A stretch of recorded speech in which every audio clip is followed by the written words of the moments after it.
Welcome to CoreLogic's update on the housing market for September 2018.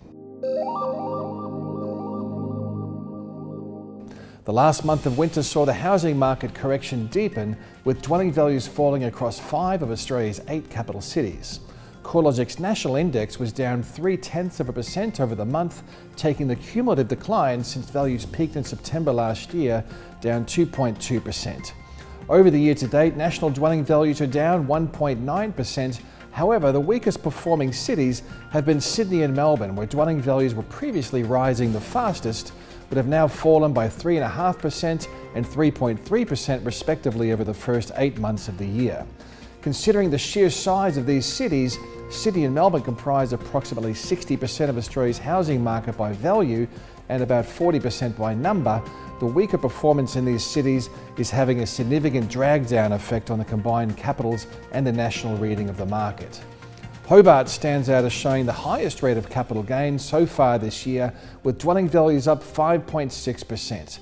Values have trended higher in Brisbane, in Adelaide and Canberra over the past year to date, but are lower in Perth and Darwin, as well as the Sydney and Melbourne markets. The overall housing market weakness is heavily concentrated across the premium sector of the market.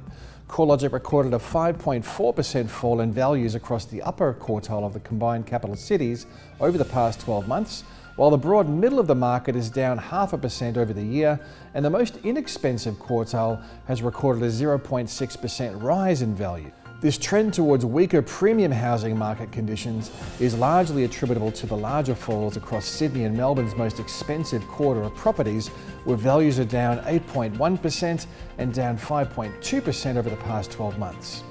Melbourne is showing the most significant variation between the broad valuation segments, with the more affordable quarter of the market recording a 6% rise in values over the past year, while the most expensive quarter is actually down 5.2%. The trend towards more robust housing market conditions for affordable properties can be seen geographically as well, with the top 10 capital city sub-regions, based on an annual capital gain, generally located in more affordable areas such as Hobart, the outskirts of Melbourne, and parts of Brisbane and Adelaide.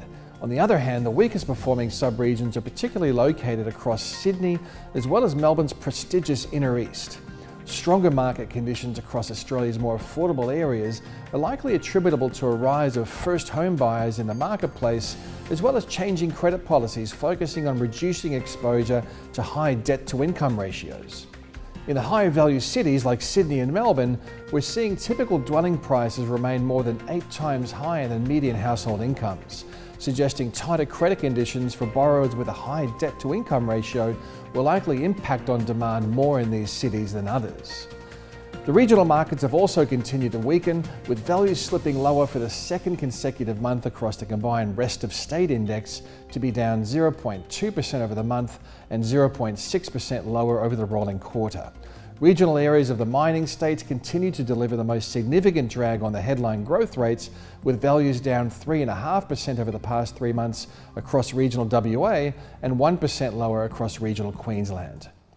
Drilling down across the capital cities shows an even more diverse performance. Sydney dwelling values have been falling since July last year and are now down a cumulative 5.6%. Despite the fall, the vast majority of homeowners remain in a positive equity position, considering residential property values remain 49% higher than they were 5 years ago and 83% higher relative to 10 years ago. As the market slows, advertised stock levels have shown a substantial rise and are now tracking almost 23% higher than a year ago. Such high stock levels has removed the urgency from the market and given buyers a lot more leverage at the negotiation table. The Melbourne housing market recorded the largest property value declines of any capital city over the 3 months ending August. Values were down 2% over the rolling quarter. That's the weakest quarterly result since 2012. Although Melbourne dwelling values have fallen by 3.5% since peaking late last year, most homeowners are still seeing a substantial wealth boost, with values remaining 43% higher than they were 5 years ago and 77% higher relative to 10 years ago. As the market continues to slow, stock levels are rising. There are 14%, or approximately 3,900 more properties available for sale now compared with the same time last year. The Brisbane housing market has remained relatively steady amidst the broader national downturn. Dwelling values were virtually unchanged at 0.1% growth over the past 3 months, and they're up 0.3% over the first 8 months of the year. Housing values remain much more affordable relative to Sydney and Melbourne.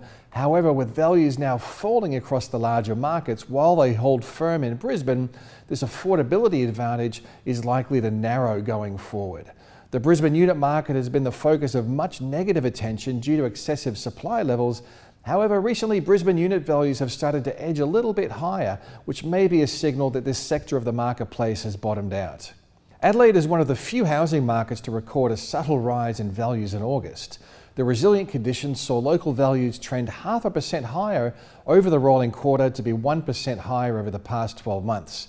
That's not really anything to get excited about, but it's a strong performance relative to most other markets. Advertised stock levels are approximately 5% lower than a year ago, and the number of settled sales is roughly level with a year ago, suggesting that buyers and sellers are reasonably evenly balanced. For a brief period earlier in the year, Perth's housing market was showing some positive month-on-month improvements in housing values. However, values have ticked lower over each of the past 4 months to be down 2.3% over the first 8 months of the year. The local unit market has recorded weaker conditions relative to houses, with unit values down 5.5% over the year to date, while house values are down a lower 1.5%. Vendors are understandably reluctant to sell their property, with conditions remaining soft. In fact, new listing numbers are tracking at a 6-year low, and we're yet to see the normal seasonal ramp-up in listing numbers in line with spring. The Hobart housing market has stood out from the other capital cities for an exceptionally high rate of capital gain. However, the past 2 months have seen Hobart dwelling values edging just a little bit lower, dragging the rolling quarterly growth rate down to just 0.1%. That's the softest reading since the 3 months ending January 2016. The unit market has held up a bit firmer than houses, with values rising 0.7% over the past 3 months, while house values were flat over the same period. Darwin dwelling values posted a rare month-on-month rise in August, up 0.1%. While this is a positive sign, we'll need to see some consistent month-on-month rises before we can suggest the Darwin housing market has moved through the bottom of what's been a long and large downturn. Dwelling values have been falling since mid-2014 and are down a cumulative 21.8%.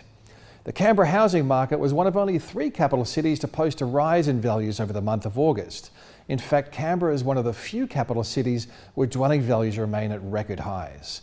Growth conditions have moderated over recent years. However, values are still generally rising, especially within the detached housing sector, where house values are 3.4% higher over the year, while unit values have actually fallen by 1.1% over the past 12 months. Weaker housing market conditions can be tied back to a variety of factors, foremost of which is the tighter credit environment, which has slowed market activity, especially amongst investors.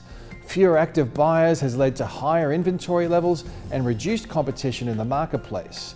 Collectively, these factors have been compounded by affordability challenges, reduced foreign investment, and a rise in housing supply. The ongoing credit reform and focus on reducing household debt exposures imply that credit availability will likely remain tight for the foreseeable future. Lenders are likely to remain competitive for high-quality borrowers. However, premiums on interest-only loans and investment loans look set to stay for the time being, which will continue to quell market activity.